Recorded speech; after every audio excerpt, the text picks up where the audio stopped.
But what I was gonna say is that the song that you wrote and the story that you tell before the song that you wrote of your own transparency, your journey and how you got that, that's an example of how you turn the frustration into fuel, how you turn the anger into power or the problem into a platform. Like I was gonna bring it back up, but God was doing something like with all of the men. So I didn't wanna only like take it away from whatever God was speaking to them and single it out on you. But the Change Me song is like an example of that. You had a problem, you went in publicly, nobody would know what you was dealing with until you tell the testimony. You know what I'm saying? Neighborhood chores, God, yes. Cause you're good and faithful, yes. Oh, sing a new song or two. And then out of that birth, this need or this desire for this song to help sing it so it free other people and they don't be ashamed, and you turn the problem into a platform. You know what I'm saying? And that's why you're doing what you do right now. That's why people know you in the way that they know you. That's why they know your song and the rest of the music that you write. So it's like, if once we identify where the pain is and we identify where the anger is in our life, those are like conditions and climates cultivated. Like everybody is born in a generation that's for them with a certain set of problems, with a certain set of conditions. Jesus couldn't come into the earth after God said, I'm gonna restore the hearts of the fathers to the sons, and then he went silent. How does he do that? He sends Jesus as a son to restore the heart of the father back to the son. Then Jesus comes into the earth, and he couldn't come after them 400 years of silence because the Roman Empire had to take over and create a system of how to infiltrate into a land or into a world and take it over. So once they set the paradigm, then Jesus could come in with the kingdom because colonization had to take place. In the Old Testament, colonization wasn't the same place. They'll take you and steal you and make you a slave. Well, Roman Empire, they did colonization. So Jesus was like, that now it's time for me to come because I'm born for this time. So it's like everybody is born for the time that they're in and all the conditions. Daddy issues, mama issues, side of town you grew up in, like the people you grew up to meet, all of that stuff helps cultivate like the very reason why you're born. What men do or don't do is they get frustrated and that stuff beat them down that they end up reacting or responding so much to it, trying to fight it, that they don't realize, man, everything in my life has prepared me for this moment. I'm born for such a time as this. How can I use the stuff that I'm angry the most about into a platform?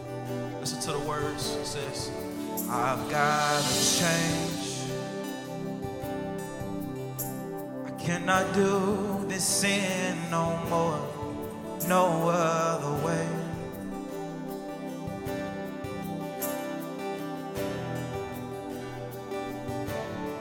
Said I was done,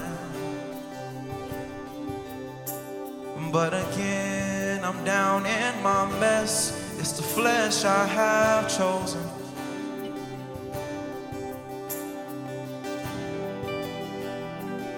And it says, I need you to change me and rearrange me, 'cause I can't do it by myself.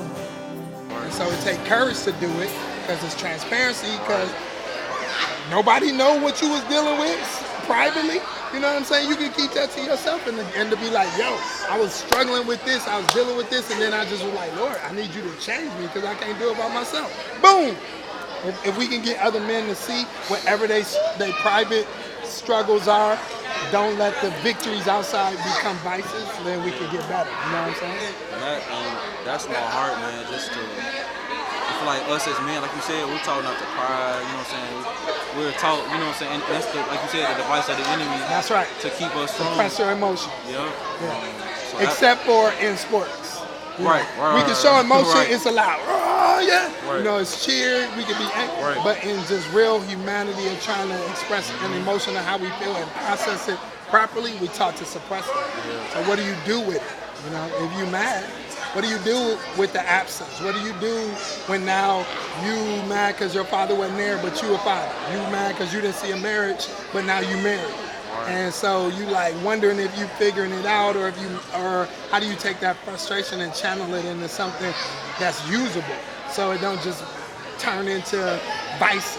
You know what I'm saying? It's about identifying it, and then once you identify it, then you can look around and see, like, all around, God had a mentor, he had a youth pastor, he had, this person that was in my life. So when I thought I was missing something, I really wasn't missing nothing. I mean, I missed the natural relationship with my father and those memories, but I'm not missing nothing in the making of who I am as a man, because everything I need, God puts in my life. Exactly. It's just how we use those conditions to turn into our convictions and not destroy our character. That's the goal. So, love your song. Keep doing it. I love that you about to be married and you scared. That matters. You know what I'm saying? Yeah. I love that matters to you, because that means you take it seriously. Man. And so, a wedding is a day, but a marriage is really where it's at. It's a life. Marriage is a life. So whatever you don't know, read. And find somebody that know what you don't know. Track them down and get it from their life and do it. All right? Love you, man. Good. Love you back, man. Blessings on you. Proud of you. I'm excited about your future. Man. It's about to go.